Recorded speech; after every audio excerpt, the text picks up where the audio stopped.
All right, everyone. Thanks for tuning into the Sports Card Therapist, where I give you behind the scenes look at my hobby hustle and sprinkle in some self care and wellness on top of that. I'm Rob Gerard, your sports card therapist. And whether if you're listening on iTunes, Spotify, or watching on YouTube, welcome to the podcast. And this is episode 204. Episode 204. And let me just say, I'm going to get this out of the way now. I am not going to be releasing an episode on Monday like I normally do. So the next episode I will be releasing will be exactly a week from today. So taking off Monday, and I'll be dropping again next Thursday. So episode 204, I have a guest tonight who takes goats over prospecting to a whole new level. This is a guy that has come to take a piss in your bowl of soup. This man is going to try and tell us how 99% of all the cards that we collect are going to eventually be worthless. I'm looking forward to doing a deep dive with him based on his theories. And I'd like to introduce one of the most opinionated accounts on Instagram. I have with me Brent Weyer, aka Deep Value Investor. Brent, how you doing, man? I'm good, Rob. I love that intro with the music and the timer and the clock and the pictures of you, man. It's pretty cool to see what you're doing. Appreciate that, man. Appreciate that. So did I pronounce it right? Wire? Yeah, Brent Weyer. Perfect. Well, listen, man, thank you very much for coming on, man. Appreciate having you and looking forward to what we are going to be discussing. So, I've seen you on a couple other podcasts, a couple other shows, and, seen your Instagram page, and you are always posting really stuff that's food for thought. First of all, I think the cards that you post absolutely are goats. It seems like you truly stick with the goats. Tell me a little bit about your collecting mentality, what it is you collect, who you collect, and everything in between. Yeah, so the Pareto distribution that I talk about quite a bit on my Instagram has been something that's really driven a lot of my collecting. But I also like to remind people that you don't always have to collect goats. There's games within games. There's games within the meta game of understanding that most of these players will not become great, right? So if you're going to collect a young player, that's okay. You just have to have some sort of timeline for it and understanding and expectation that the likelihood of this player becoming an all-time great, and even if they become an all-time great, a collectible all-time great, and the likelihood of that being the card that's the collectible card of that all-time great is pretty slim. So I like to collect guys that are more proven, that have established themselves, and that are, I've been thinking about it like a consumable versus an investment. So guys that people actually want to collect, to consume, to enjoy the card, to hold the card, to look at the card, that are, 7 years in, 10 years in, guys like Mookie Betts or Manny Machado or Nolan Arenado. In basketball, LeBron James, exquisite, has been something I've been getting a lot into lately. So I like to collect guys that I can sleep at night holding their cards, and cards that I can, get the best of the best. So I don't want to just have any card of these players. I want to have what is a truly great card of this player that's going to be memorable, that's going to be important. Because most cards are not important. Most cards are not memorable. Most players are not memorable. So it's been a lot of fun to evolve my collection. Yeah, and you said a lot of stuff there, and as you're saying things, I'm taking mental notes. I'm like, okay, yep, want to talk about that, and a comparison that I like to make, a player I always use because almost no one talks about him as even being collectible, is Russell Wilson. I look at a lot of these quarterbacks that are, third, fourth, fifth year quarterbacks. By fifth year, it seems like players' prices tend to really nosedive, right? Even like probably after the third year, a prospecting quarterback is like his price is going to nosedive, even if he's doing well. But I look at a lot of these quarterbacks and I say, any one of these guys would give their throwing arm to have the career that Russell Wilson had. And chances are maybe one of them, maybe two of them will have a career like Russell Wilson or better. And Russell Wilson, no one talks about him. I think it's safe to say he's going to be a Hall of Famer. Phillip Rivers, same thing. He was an example. I know Phillip Rivers, he's going to, be a Hall of Famer, and he might be a little bit more collectible, but yeah, no one really talks about him. So when it comes to some of these younger, unproven players, I'm completely on board with you. And by all means, this episode isn't going to be just us sitting here agreeing on things, but I think that's the first blaring thing that I've noticed with you is that you are a collector of goats, and not only goats, but the best cards of those goats. And I had a show that ended probably about a year ago. It was with a friend of mine, Amil. We had a show called The Bounce, and I could remember him talking to me about having the top 1% of a player's cards. And he's like, Mhm. there's only so many of that top 1% of a player's cards, especially when you start looking at the just thousands and thousands of different cards that are out there of a LeBron or a player Right. like that. So to be able to somehow figure out a way to get into that 1% of a player like Steph Curry, LeBron, anything like that, I mean, that's Yeah, all you can ask for. I'll scroll through Twitter and Instagram. It's just pages and pages and pages of cards that have zero importance. They can be great players, they can be not great players, they can be prospects, and almost all of the cards have no importance. Most of them are junk.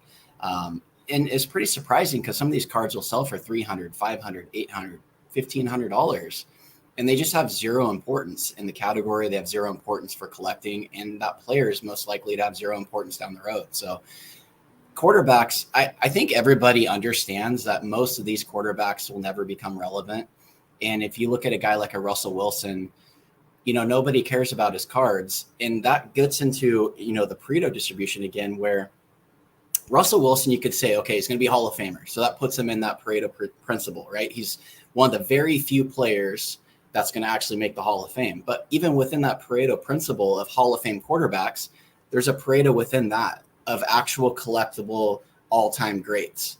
So while Russell Wilson may make the Hall of Fame, that doesn't mean that he's going to be collectible or anyone's going to care about him.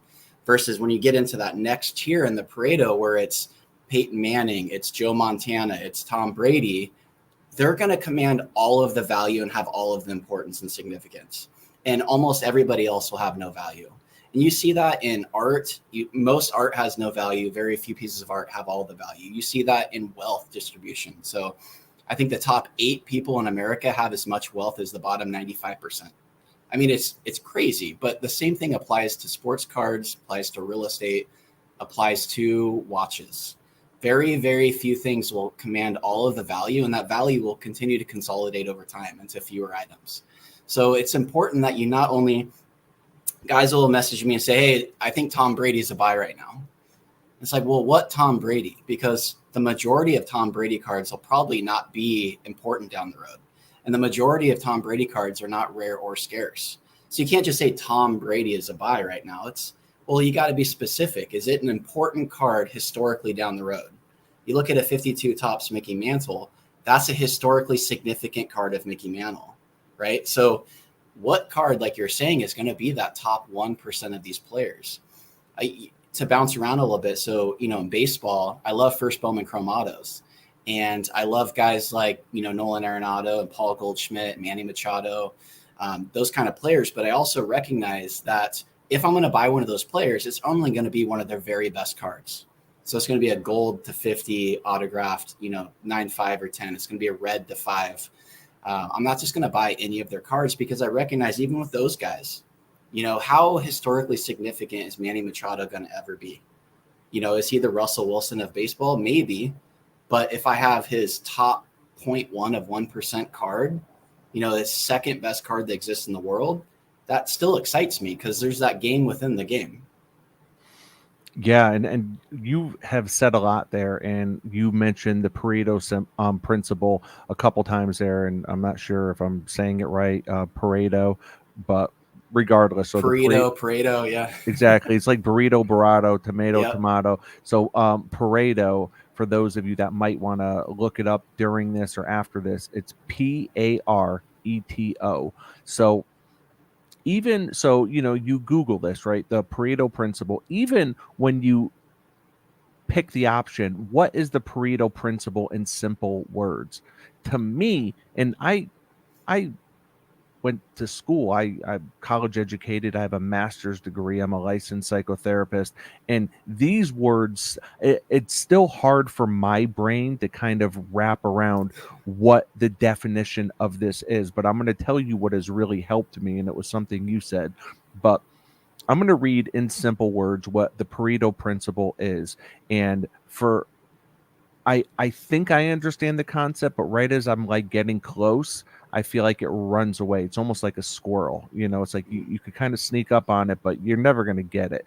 That's how I feel. So the Pareto principle, also known as the 80-20 rule, is a phenomenon that states that roughly 80% of outcomes come from 20% of causes. So 80% of outcomes come from 20% of causes. So in my head, I'm like, yeah, I think that I'm understanding the concept. But then as I try to kind of clarify it in my mind, I'm like, you know what? I don't even know if I'm close to it. But what you said was, and I'm paraphrasing here, but this really helps me, I think, understand it a little bit better, is that in this country, the top 1% of the population has more money than the rest of the 99%. Right. And you can say that about the world. I think I heard you throw out some statistics before about like the 8 wealthiest people in the world have, more money than whoever. So when I think about the top 1% having more money than the bottom 99%, if I think about that in terms of cards, it's like, yeah, that kind of makes sense. And I think that leaves 99.9% of us in that 99%. But, and I might be long-winded here, but I do want to counter something that you had said. You said when you're scrolling through Instagram, all you see are cards that are basically not important and are probably going to be worthless in the future. And my counter to that is, so what? So like, I, I'm spending a lot of money on cards, and it's a bitter pill to swallow that it's not going to be worth anything. But I know for me, that's not my primary reason for collecting. So I said a lot there. So pick up wherever you want to go.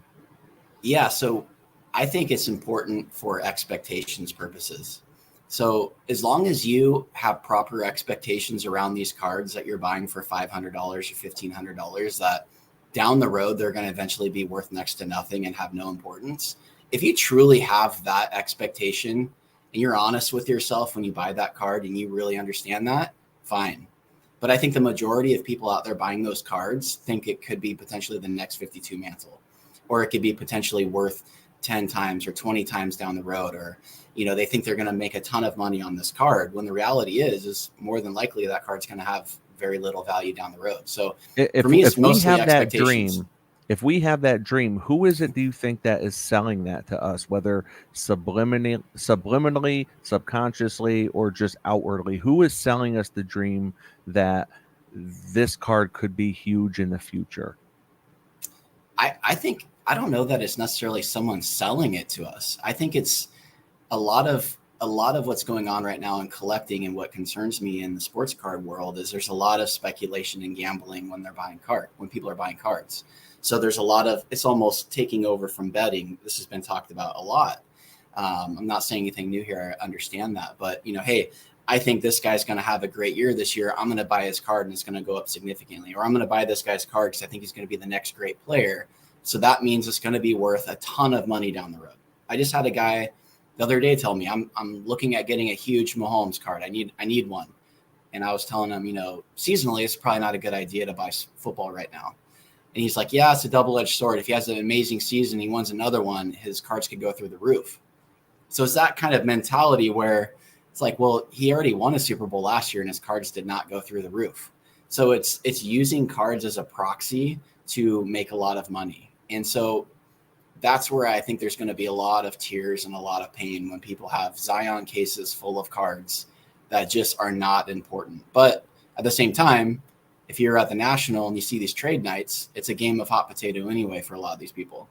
I didn't know what to make of the trade nights at the National, because it's either one, you can look at it from a positive perspective that there's so many people that want to just continue talking about cards and trading cards and buying and selling cards, and they can't get enough of it.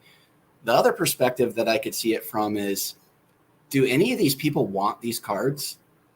they're just laying them out all over the floor. There's just tables of cards of people just don't even want them. And I can just see it. Like any of these people want any of these cards that they're laying across the floor at the National and these trade nights? It doesn't really feel like it to me. It feels like a game of hot potato and a game of just transactions and addicted to the transaction. So I think people need to be honest with themselves and look in the mirror around what exactly are they doing with these cards. And it's okay if you want to make money in cards. I love making money in cards. So I'm not saying that's not okay, but to answer your question, it's just about expectations. Okay. So Pearl Cards says, are you saying that you don't think folks are selling people the dream that cards are going to be going up? I mean, no more than they do in any other space of probably collectibles. Like if we're going to be honest about it, I think probably any collectible space, whether it's sneakers, whether it's Rolexes, whether it's sports cards, whether it's real estate, art, I think the dream of being the one that buys the next big thing is always alive. So, And I'm sure it definitely does happen in other collectible spaces, but we're talking about cards. So let's get specific. Who in cards do you think needs to be held accountable to an extent for selling people on the idea that a Josh Allen Spectra sticker RPA that was a good example, right? It's an amazing example. Thank you. Is going to be worth anything. Who is to blame for that? We can't just say the hobby. Like there's got to be some kind of people that are, in my head, I'm like, okay, well, card companies, right? Card companies, I would imagine, but we all know it's a business. They're not running away from the fact that it's a business. Mm-hmm. I think one thing that, in my mind, has to be addressed and has to come forward with Fanatics is we have to know what the print runs are on these cards, even if it's the base cards. I want to know if I'm buying a Eli Manning optic base card, because guess what? I love Eli Manning and I buy all his crap cards. You buy some of his top cards too. And I do. I definitely do. I'm looking behind me. I have, some of his gold rookies and black refractor rookies and flawless game use patch autos. And so I think those are his top 1% cards, but I mean, I don't know, right? It's like, it's funny that you bring up Fanatics because, being at the National, there was a lot of differences in the vibes and the energy at these different big booths, right? So Fanatics was it felt like there was a lot of gimmicks and bells and whistles and a lot of celebrities and sports athletes and cheering and, breaking. And it was very different than, say, PSA that felt like very organic, collector driven demand. So you're saying that PSA is organic, collector driven? Yes. That's the vibe I got when I was there, that there was like a true organic demand for the PSA booth, for example, versus Fanatics. It was, this basketball player is there, or, Ruben's there. Like, let's get a picture with them. And it didn't feel like it was organic and that it was necessary. And I think what's interesting that no one wants to talk about is, everyone keeps talking about Fanatics is going to 10X the hobby, and that's what they're saying. But, if I were to put on my business investing hat, I have a finance degree and I spend a lot of time in the investment world. I would actually say that when Fanatics got into the sports card market, that called the top of the sports card market. So whereas a lot of people think Fanatics is going to come in and do something great for the hobby, they were, like the bell that rang that called the top of the sports card market. If you look at most categories, you look at especially modern, you look at graphs and charts and indexes on Card Ladder, and you look at the date that Fanatics got in, they got in right at the middle finger of all the charts. So if I'm looking at this from, a CNBC perspective, I'm like, oh yeah, Fanatics got in, that was the top of the sports card market. So that doesn't mean that cards can't be worth, more down the future. There was a junk wax era and people could have been buying 52 Topps mantles all day, right? During that whole decade, and they'd be looking great right now. But I think that this idea around Fanatics is going to save or do something more for the hobby, you could flip it upside down and say Fanatics called the top in the hobby. Yeah, great points. Junk Wax, I want to ask your opinion. I'm big with love getting nostalgia drives everything for me, and I think it drives a lot of people in the hobby, and that's why I think that most cards are not going to go to zero. Not in our lifetime. I don't see that happening. I think all of us have so much nostalgia for our sports and everything that's connected to that, right? Because it's not only about Eli Manning defeating Tom Brady twice, it's about the memories around that and what was going on in my life. It's about just completely capturing that moment, putting it in a bottle for me, or really putting it in a slab for me, and me being able to look at it and not just reflect on the game, not just reflect on Eli, but reflect on everything else that is connected to my memories of that game, of the sport, or of that player. So I think I would have to push back on that. The stuff's not going to be worth anything, because now I'm going to give extreme examples. I realize that not every set is going to be T206. Not every set is going to be 33 Gaudy. That's probably the top 1% that you're talking about, right? But even the commons of those players, have there's a market for that. And I think as long as there are people rooting for franchises, there's always going to be people that are buying those cards. I went on basically what I did with New York Giants for my team, and I went back all the way to basically 81. Every single set that has ever come out, I own every single Giant card from 81, say, to like 95.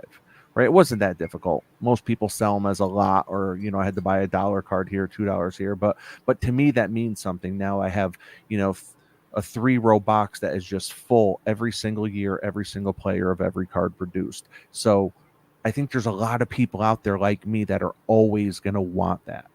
Well, I can say that there's a lot of people out there that are trying to make money in the United States also, but still the top 8 people have almost all the money.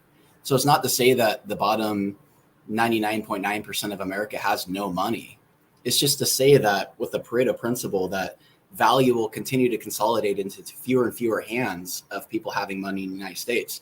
You could give everybody in the United States equal amount of money tomorrow, and within several years, 8 people will have most of the money again. Like you can't fight this principle.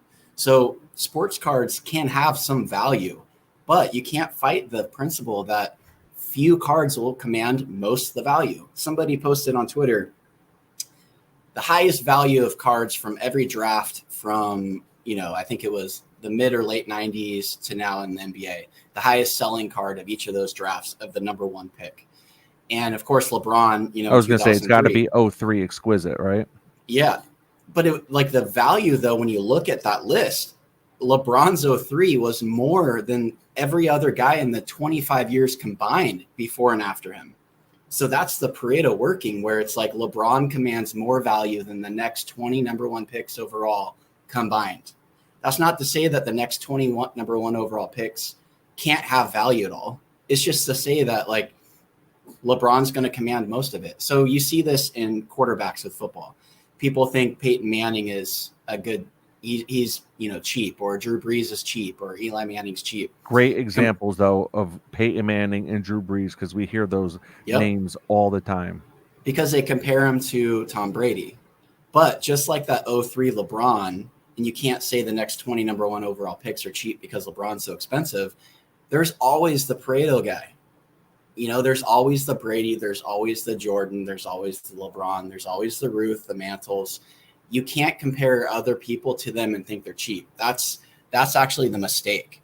That would be like saying a house is cheap if you compare it to the nicest neighborhood in your city.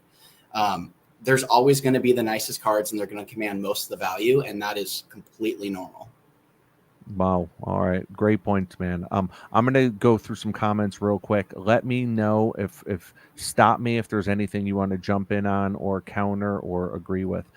So Jake 90s B-ball card says, I think that's painting a broad brushstroke to say that cards worth $500 to 1K today will be worthless in the future. My 90s collection may not go from 1,000 to 100K, but I also don't think it'll go to zero.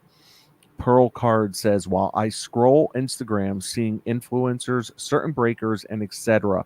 peddling the dream. Calvin B. Card says, hello, guys. The Cardboard Collaborative in the house says, spot on title. James Lubin in the house says, hello, Card fam. Collector's Dream Orlando is here. Dustin, Sports Card Dad in the house, says, this Brent guy also drinks sugary margaritas. Can't trust him. Did you guys hang out in National? Yeah, we're sitting at the bar in one of the hotel lobbies, and I definitely had a couple sugary margaritas, and I have one right now. So, no, we had a really fun conversation. That the National was, I was definitely on a mission and working most of the time as far as trying to find cards and be very focused. But the ability to meet so many people and put faces to names of people that you talk to was awesome. Yeah, incredible for sure. So let me ask you, when it comes to this mindset that you have around finances and cards and everything else, what's more important to you? Is it the actual player that's more important to you, or is it the actual card? Like, I know you mentioned, give me one example of one guy you PC. LeBron James, Oh, okay. Give me an example that's not such a goat. Manny Machado. Boom. So say you see a Manny Machado card for 10K and you're like, "Oh, I think I'm going to go into like I like that. That has everything. It hits me, it checks all my boxes for me." But then right next to it is an even better higher percentage of his, possibly in his top 1% cards. Same value, Albert Pujols. Now, you don't necessarily collect Albert Pujols, but this Manny Machado card, this probably isn't a top 1% card. It just so happened that he's been really good the last couple of years. He's still on everyone's mind, whereas Pujols is kind of forgotten now. He's retired, but long term the Pujols should probably be the better deal or the better investment, I should say. What would you go for? Are you so stringent that you would go for the Pujols, or do you say, you know what, I'm going to enjoy collecting too? Yeah, so that's a great point, and that's a real scenario. So at the National, I know somebody that got the Pujols first Bowman auto, and I have a red Manny Machado numbered to 5 first Bowman auto, and they're very similar in values, and so that's where I would say that I'm not so stringent. So I have a lot of fun collecting guys that may not be the next Babe Ruth, and I understand that, but we also don't have a lot of lineage and history in sports cards of guys having first Bowman autos to 5, right? So, for example, the Albert Pujols first Bowman autos, the 499, and that's his rarest card. If Albert Pujols had a numbered to 5 red variation of that, it could be worth significant amount of money, way more than what the refractor to 499 is, and that card's 20 to 40 grand. So if I have a Manny Machado to 5, that's where the fun in collecting. Like I have fun in collecting. Every guy that I buy isn't the Babe Ruth, right? Like they're not the best of the best always. That's when I say there's games you can play within the meta game, and I have proper expectations that I understand that Manny Machado is not going to be Babe Ruth. I understand that, but I also understand I can buy a red refractored first Bowman auto to 5 of Manny Machado with a perfect auto that's a significant card of his, and maybe the second best card in existence of his. To buy the second best card in existence of Babe Ruth, what would that cost me, Rob? You would know better than I. Millions. I mean, millions. Significant amount of money. His sporting news card is, it's out of this world. And I don't want to just buy any Babe Ruth that, has a pop count of 5,000 or 10,000 or 15,000 or, it's a PSA 1 or PSA 2. And, this is something that we don't collect the same way when it comes to vintage, where, I think a lot of people have gone into vintage because there's a perceived safety there, because a lot of people got burned in modern when they came back in. And I understand that. It makes a lot of sense. But when I see a PSA 2 Ruth Gowdy go from $2,000 to 12 grand, 15 grand, and it's not even rare or scarce, and it's up 5 to 10x in a couple of years, that it's just a risk, thing for me. I look at that and I step back and I say, okay, it would have been great a couple of years ago to grab some of those Ruths. But now when I'm seeing them everywhere and everybody believes that they're safe, maybe it's not the best time now to get that Ruth, just like it wasn't the best time in 2021 to get modern. So I also think that, if I see another post about dead centered on a vintage card, as if centering is the only thing that makes a card have eye appeal, that also hasn't been around for more than the last couple of years. And I think a lot of that, and this is just me thinking, when you're looking at a lot of vintage cards online now, most people are looking at it online, they're looking on their phones. You can't tell the edges. I'm not a grader. I can't grade the corners online on my phone. I can't tell you what the surface is. Some guys are really good, like Jeremy Lee. He can zoom in. He knows what the registration should look like. He knows where there's issues. I can't do that, but I know what most people can do. They can scroll through and see centering. So I think most people now focus on centering as if edges, corners, and surface don't matter. And so it's made it where people can buy more vintage now, because you can look and say, okay, there's a pop count of 2,000 of these Roos or 3,000, but I can make it more rare by saying centering is the most important thing. So there's fewer of them. But what about the corners? What about the registration? What about the edges? All that stuff still matters. So it's just really an interesting space right now. I just see a lot going on there. Yeah, and you're saying a lot of good things. What I will say is that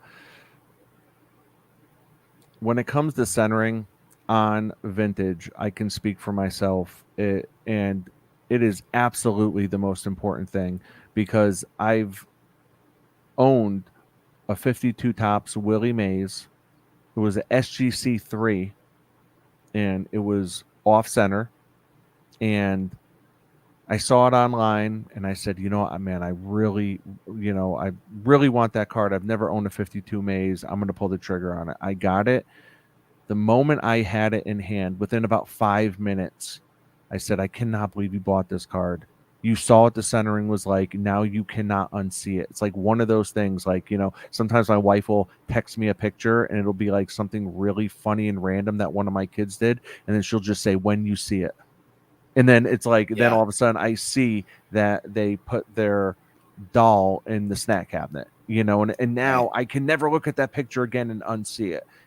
That's, for me, how it feels when a vintage card does not have adequate centering. I don't care how good the corners are. I don't care how good the edges are, right? And I'm not saying centering is the most important thing, but it's tied. It might be the most important thing, but you would think now, based on what I'm seeing in the hobby, that it's the only thing. So it's almost as if the other three grading factors don't matter at all. It can look like it was run over by a car, and they'll say dead centered, and three times the price. And I'm not saying that centering isn't the most important thing right now. I agree, and I see that. That's what I'm actually saying. But everybody is in agreement together. That's not any different than someone having a PSA 8.5 of a card, and it's just super rare grade, right? Like, when do you ever see PSA 8.5s and they're like pop 4? It's like, yeah, thanks, dummy. PSA 8, there's 4,000 of them, and there's another 6,000 PSA 9s. Yeah, it's only a pop 4. Right. So it's like, I think regardless, if you're talking about like flippers or people trying to move their cards, and don't get me wrong, right? I'm a collector, but I move my cards so that I can finance other cards. Right. Well, I'll give you an example. So somebody was talking to me about vintage and the importance of, you can get a really nice, PSA 2 or PSA 3, or you can get a nice center this or that. And they're in kind of disagreement with me about vintage cards. And I said, well, yeah, but you could also get a really nice centered 8 or 9. And they're like, well, yeah, but that would be really rare or scarce. Like those are really hard to find. And it's like, well, isn't that the purpose? Like, that's why they have so much value, because they're really rare and hard to find. It's a lot easier to find a PSA 2 that looks good, right? Now, all of a sudden, your ability to buy vintage opens up greatly. But to find a PSA 8 or PSA 9 or, what PSA 10 in the 52 mantles, that's a great example of the Pareto distribution. I did a post where I think the 3 PSA 10 mantles had more value than all the PSA 9s, 8s, 7s, and 6 and 5s combined. It's so significant when you get up there because but it's easy to point that out, but no one can afford that. So of course I could point that out, but no one's going to be able to buy those things. And just like you were saying with art, you were saying how most art is worthless until there's a painting that sells for 10 million. I mean, I guess really all it takes are, art collectors to decide, you know what, this painting's worthless. I don't care what it sold for 4 years ago. I'm not paying $1 for this. And if enough people decide that, then it goes to nothing. So really, I think it comes down to what people are willing to spend. If I go out and buy a PSA 10 mantle, chances are I'm stuck with that thing. I mean, thankfully, right? I mean, if I can afford it, chances are I don't want to move it. But being able to so I'll give you an example. And I'm glad I followed it. Using your principle, I'm glad I followed it. So I ended up buying this a couple years ago, right? It's the LeBron Ultimate Collection rookie auto. And I was like, okay, this is top 1% of his cards. I feel confident saying that. And everyone that I knew that was either into modern or that was a flipper was like, you are foolish. Instead of spending $50K on that, buy 25 2K cards. Trust me. Everyone was telling me that. And then, so I ended up going out and buying this LeBron. And of course, the market went down and the value got cut more than in half. So, in that kind of instance, what would you say to that? Well, it depends again what your expectations are. If you were buying 25 $2,000 cards instead of that card with the hopes of flipping them and making some money off of each of them, then yeah, that could make sense. But over time, the majority of those $2,000 cards, but it depends on the cards, but they'll have very little value over time. And it gets really tricky too, because that LeBron may or may not be a top 1% card. The Ultimate's out of 250. If we're going to get real about what's a top 1% card of LeBron, if you look at just his don't piss RPAs, in my soup. Don't piss. If you just look at his RPAs, you got 99 right there, and then you also have 1 out of 23, so you got 100 and something. Yeah, you have 200 or 300 03 exquisite LeBrons. So you can really. My only point is you can just keep narrowing this down, right? So that's definitely. Well, how many LeBron cards do you think there are? There's got to be over 10,000, 20,000. Yeah, there's a significant amount for sure. Yeah. So I think mine can sneak in the top 1%, and we'll move on from there. I'll let you have it for sure. I'm just saying, but within that, there's even another category that you can keep narrowing it down to smaller categories. So it just depends on what your expectations are, what your goals are in collecting. If you just want to have a card to own and you get a top LeBron cards and you can just kind of rest with that and enjoy it, that's the consumable part of it. You're the end user of that LeBron. Yeah. Versus these modern quarterbacks, there's no actual end user. They're all investors. So an investment is when you purchase something without the intent to consume to sell at a higher point later, right? That's great. I do lots of things as investments. If you're actually consuming something like you're doing with that LeBron, displaying it, looking at it, enjoying it, it's in your PC, you're holding the card, you're consuming the card, that is not bought as an investment. An investment can turn into a consumable also, but it's just, that's the difference. So it's beating a dead horse to talk to people about modern QBs and how ridiculously priced they are, because nobody's actually buying them to consume. Oh, definitely. There's no end user. So they don't even care. They're like, yeah, I don't want to actually enjoy this card, display this card, hold the card, have it in my PC. No, it's just an investment. It's like a penny stock or a day trader and, on TD Ameritrade, and trying to tell them that, their penny stock won't have value down the road. They don't care. They're not going to hold it for more than a day or two anyway.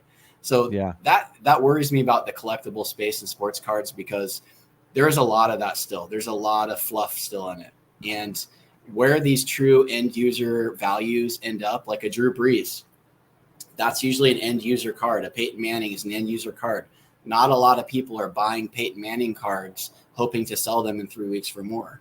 And they found their true value. So, it'll be interesting to find where even Mahomes, where his true value ends up, I think is still unknown, because there's still a significant amount of people collecting Mahomes to just sell it for more. Yeah. And all great points. Let's get to some more of these comments. 4-Leaf Card says, "What's up, everyone?" Matt Miller says, "Go by TriStar Auto area at the National, and the massive lines for autographs of 80s and 90s legends. That's a perfect example of why cards of these eras will never be worthless. Not in our lifetime anyways." Jake follows that up with, "Nice example, Matt." Reno says, "Brady will always be more valued, but I think the gap in price will continue to correct, some between him and Manning, for example."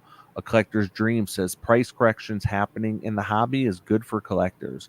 Reno says, "What's the highest pop card you would buy using your principles?" So that's something I get asked a lot of questions on, and first Bowman autos are a great way to use that as an example. So it's a supply and demand type thing, right? So say a Mike Trout first Bowman auto, you could probably buy a refractor to $499, right? Or an X-fractor to $225, because he has so much demand and he's such a great player that you can get away with buying a card like that. I wouldn't buy a Manny Machado to $500. With a Manny Machado or an Arenado or a Goldschmidt or these kind of guys that aren't the Shohei Ohtanis, that aren't the Mike Trouts, they're not the Aaron Judge, I would get more to like the gold to 50 or the orange to 25. So it's a spectrum, so like your Eli Manning, it'd be fun to collect Eli Manning, because you can collect Eli Manning, but you can't buy the same cards and expect value out of them that you could Brady, but you could focus on really rare cards of Eli Manning. Yeah. And, definitely. There's cards of Eli Manning you would probably only buy if they're to 20 or if they're to 50, but you could buy the same card to Brady and feel good about it to 500, because there's just a different supply and demand. So all these things are fluid, man. Like, that's what makes it fun. There's games within games. You can speculate, you can play hot potato. It's just an expectation thing. Let me say something about modern and this manufactured rarity that Panini has really tried to master, and that is, you're talking about your Manny Machado out of 5, but then what about the same exact Machado, same exact pose, maybe just a different color out of 10, and then the one out of 25, then the one out of 50, then the one out of 99, then 299, then 499.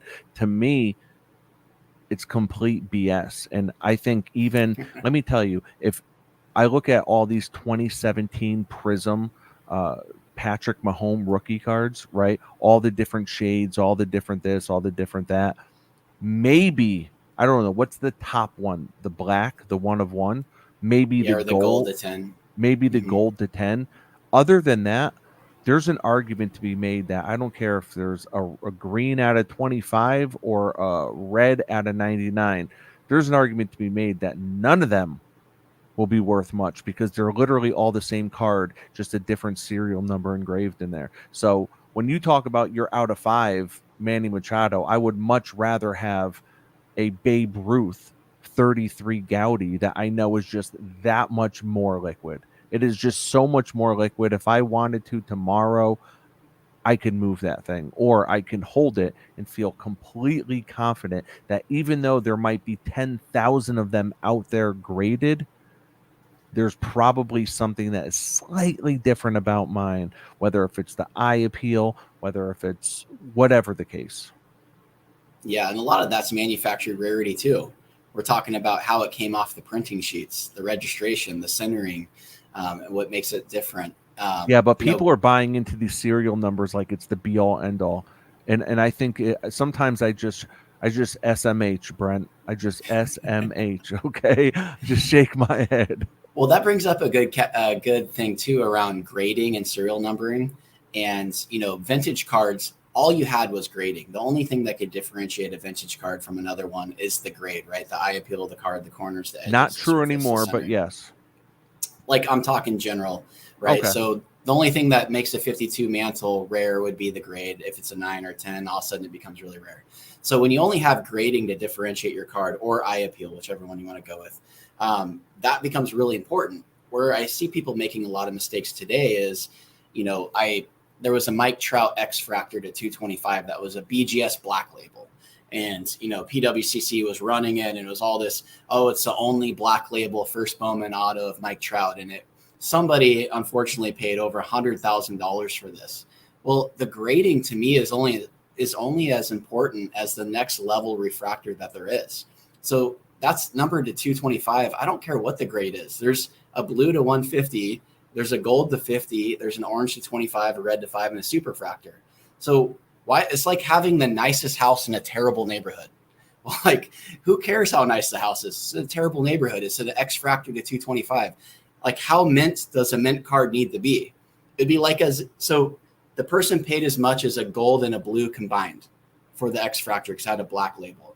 It'd be like if we were opening baseball cards and it was 2009 and I pulled a gold and a blue first Bowman auto of Mike Trout, and you pulled an X Fractor and you tried to tell me under a loop, under a magnifying glass, that your corners were better than my corners. You want to trade? I would just laugh at you, right? So, whether you agree or disagree on the numbering and think it's important or not, I think people are making a huge mistake where grading is really important for vintage because it differentiates something that's not scarce and makes it scarce, like diamonds. With modern cards that have the manufactured scarcity with numbering, don't overpay for grading of a specific card when there's a better card of it. Okay. Yeah, I think manufactured rarity, but unless you're firm on manufactured scarcity, because rarity is the actual serial number of it and scarcity is how available it is, right? Right. Yeah, and that's another thing that I noticed. That what I think is fun about buying and selling cards too, and not only being I only collect, I never sell type guy, is I get a feel for what's rare versus what's scarce.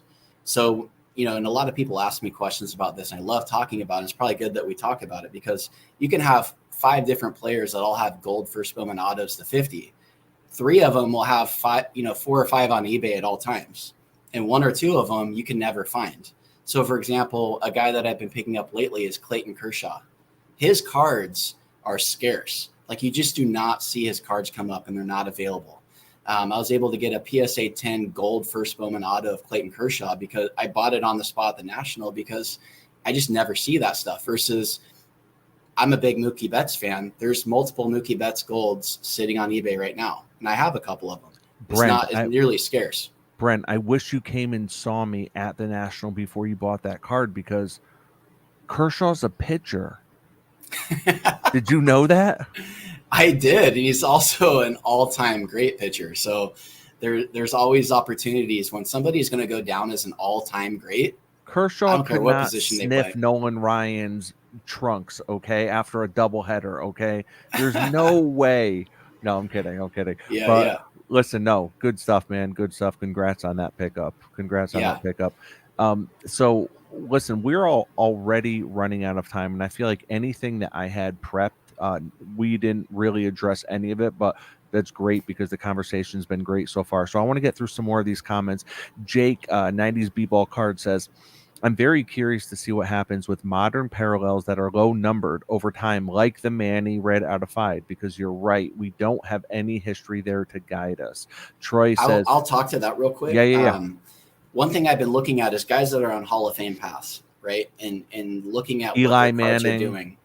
And baseball, because he's talking about the parallels number to 5. I know. So a good example of this was this fall, a Buster Posey red to 5 came available on PWCC, and it went for $45,000 in the PSA 9. Wow. And then a Nolan Arenado red to 5 went for $35,000. So Posey, he's going to be a Hall of Famer, I think. And he's kind of in that first category where they had reds and oranges and golds. So I'm using guys like that to help guide me because Pujols only has the $499 and it was a buyback. So it's a different category. And even that Pujols is worth $20,000 to $40,000 depending on the auto.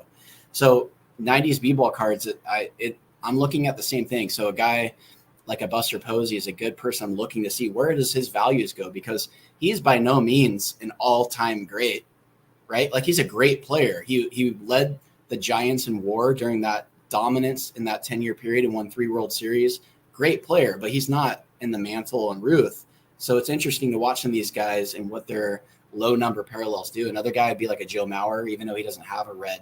Some of these guys that have already retired that are going into the Hall of Fame, I'm watching them closely because I want to see what happens with these really low numbered first Bowman autos of these guys, because it could get interesting. Wow.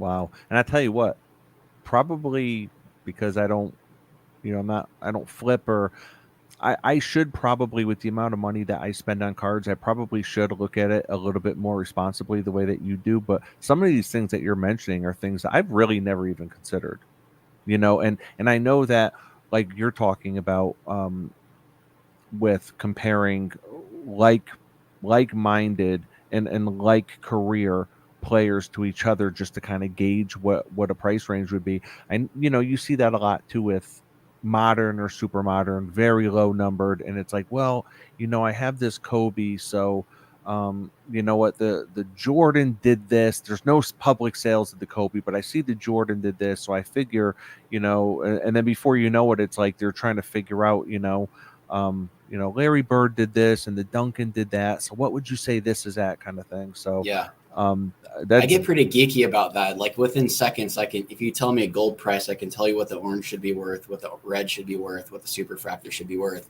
If someone tells me there's no comp for something, I just look at another color and I can tell in a second what it should be worth. Wow, good stuff. All right, so moving along, Troy says, I think Fanatics will make a big impact by monopolizing the market with having signed most signers that sign at shows. That's a lot of signing. They will and are raising prices of on-card autos, especially for rookies. Good or not? Well, I mean, this has been going on for a while. So again, back to Mookie Betts. Mookie Betts signed with Fanatics years ago, and 2014 is the only cards that he has that are autographed. So, signing player LeBron James in Upper Deck and Michael Jordan in Upper Deck, I don't really know how it's any different now. This has been going on for quite a while. But again, though, I see Fanatics, I get torn because I think back to the junk wax era. There was commercials on TV about early 90s baseball cards and guys in dugouts looking at their own cards. So just coming in and just saying we're going to market it more, I hope people understand that doesn't mean prices will go up. Yeah. All right. So Matt Miller says true high eye appeal within vintage is extremely critical, but eye appeal within vintage isn't only about centering. Jake, 90s b-ball cards, referencing, the many number of serial number cards. He said it's like when a card is out of 1,000, but the guy has 1,000 out of 1,000, and it's being listed as a 1 of 1. Absolutely. The Cardboard Collaborative says that you could buy a Ferrari and have it be rarer than my Kia. Mookie says Eli Manning is top 1% of quarterbacks that beat Tom Brady in the Super Bowl twice. I love it. Splendid sports cards in the house. What is going on? He says, great conversation, guys, but Manny Machado getting way too much airtime. He's a bum. All right. So real quick, there were a couple quick things I wanted to ask you about. Does the grade matter long term with modern? That, like we were talking about before, I think it only matters to the extent of the rarity and scarcity of the parallel. So, if you have a PSA 10 Topps Chrome LeBron James base card, who cares? Who cares if it's a PSA 10? If there's an X Fractor, if there's a gold, if there's a black to 500, like who cares? If you like, there's going to be a ceiling on that card because there's a better, more rare, scarce card ahead of it. So whenever I see, say, for example, a PSA 10 of a card I like, the first thing I do is look to see what grade could I get in the next best tier of a parallel. So for example, if I wanted a LeBron James Topps Chrome rookie card, and I see a PSA 10 is $6,000 or $5,000. The first thing I would do is look and see, what does a BGS 9X Fractor to 225 go for? What does a PSA 8 black refractor to 500 go for? Why do I care how mint this mint card is if I can get a more rare, scarce card of that? So I think a lot of people that are new into the hobby that come in, they think PSA 10. I think some people would buy a PSA 10 slab without a card in it. They're that focused on it. I see postings on Twitter, buying PSA 10s as if that's a sports card, when it's a great grading company and it's this great slab, but it's not the card.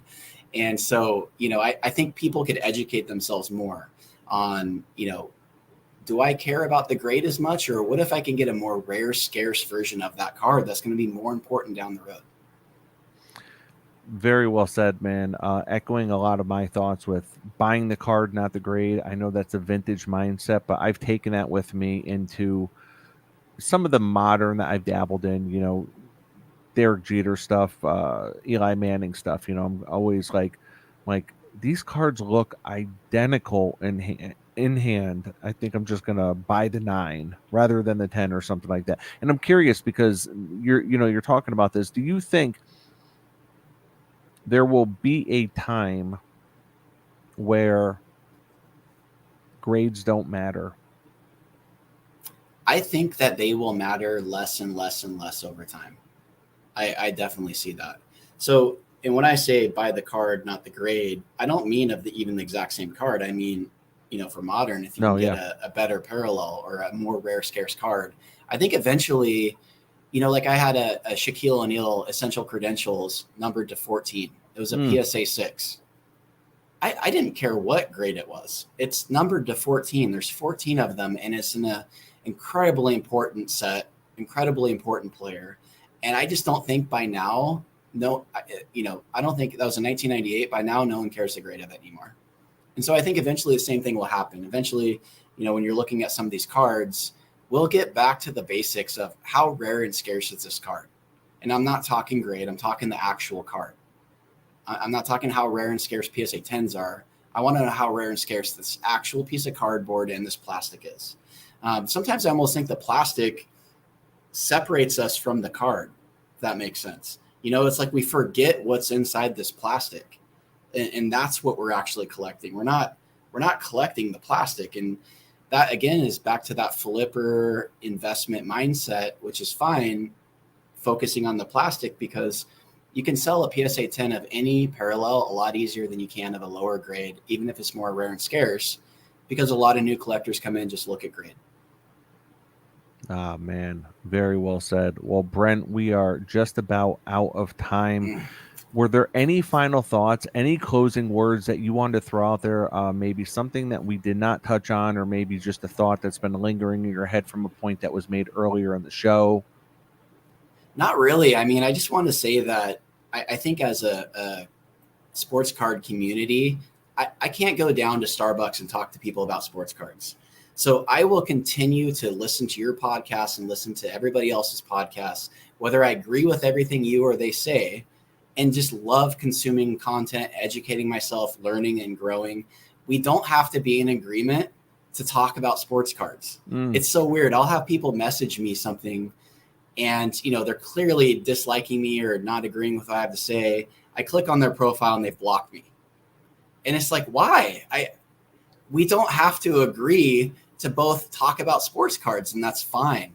And so I just, I encourage people to not feel like they have to be in agreement to have great conversation around sports cards.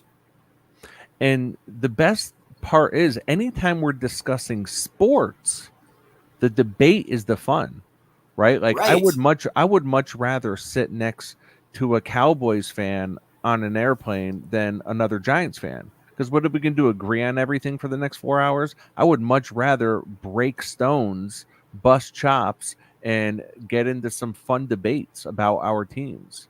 Well, So there's why something can't we about do that sports with cards cards? Why where can't we you do that can with sports cards? you can only tell somebody, amazing card, man, congratulations. That's like all you're allowed to say to somebody on social media when they post the card that they got. You're not allowed to say anything else. And if you say anything else, they'll just block you, as if you can't have a great conversation around cards.